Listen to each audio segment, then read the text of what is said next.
Good morning 10th class, how are you? I hope you all are fine.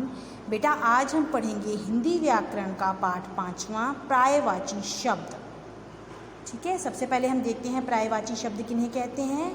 जो शब्द भिन्न भिन्न होते हुए भी, मतलब अलग अलग होते हुए भी एक ही अर्थ को स्पष्ट करते हैं, उन्हें कहते हैं पर्यायवाची शब्द। मतलब शब्द अलग अलग हैं पर उनका अर्थ एक ही निकलता है, वो होते हैं पर्यायवाची। इन्हें समानार्थी और समानार्थक शब्द भी कहा जाता है। उदाहरण के लिए बेटा जैसे अध्यापक, अध्यापक, गुरु, आचार्य, शिक्षक। गुरु, आचार्य, शिक्षक जो हैं इनका एक ही अर्थ होता है, वो होता है अध्यापक जो हमें पढ़ाते हैं।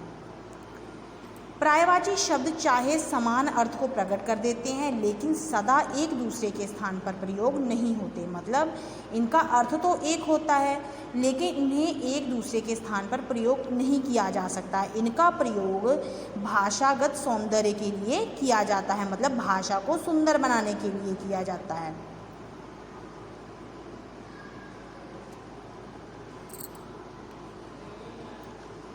जैसे है बेटा बड़ा और पर्यायवाची शब्द हैं, ठीक है ना। बड़ा और बहुत पर्यायवाची शब्द होने के बाद भी एक दूसरे के स्थान पर प्रयोग नहीं होते। उदाहरण देखिए बेटा, महात्मा जी की बात का देश की जनता पर बड़ा प्रभाव पड़ा।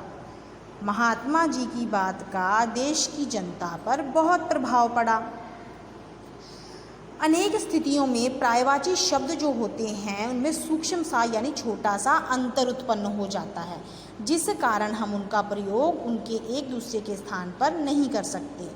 उदाहरण बेटा यहाँ पे देखिए, गंगा जल पवित्र माना जाता है, नाली का जल धीरे धीरे बहता है। बेटा ये दो वाक्य हैं, इन दोनों वाक्यों में जो गंगा जल है वो तो ठीक है बेटा, क्योंकि गंगा जल जो है बहुत पवित्र पानी होता है।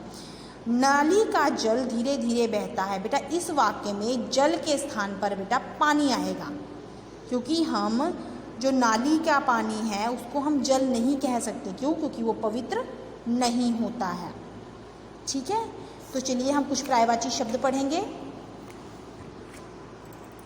पहला है बेटा देखिए अंधेरा। अंधेरे के पर्यायवाची शब्द है तम, तारीक, तिमिर, अंधकार। दूसरा है अहंकार, घमंड, गर्व, मद, अभिमान। सब का अर्थ होता है अहंकार, आनंद।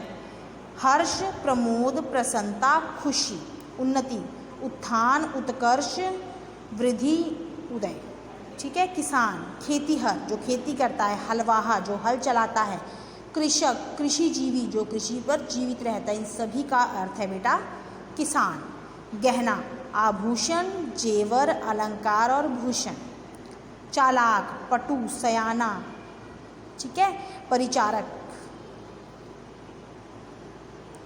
आगे आ गया बेटा दास, अनुचर, सेवक। दोस्त का होता है मित्र, मीत, सखा, सहचर। खजाना, दौलत, लक्ष्मी, अर्थ, वित्त। सागर, सिंधु, जलधि, प्योधि, सागर। सुबह, सवेरा, प्रातः, अरुणोदय। गंगा का होता है गंग, देवनगी, भगीरथी, सुर, सरिता। सांप होता है सर्प, नाग, भुजंग, विषधर। विषधर का अर्थ होता है बेटा विष को धारण करने वाला। स्त्री, नारी, औरत, महिला, मनुजा। ठीक है बेटा, तो आज हमने पढ़े पर्यायवाची शब्द जिन्हें हम समानार्थी या समानार्थक शब्द भी कहते हैं। Thank you and have a nice day.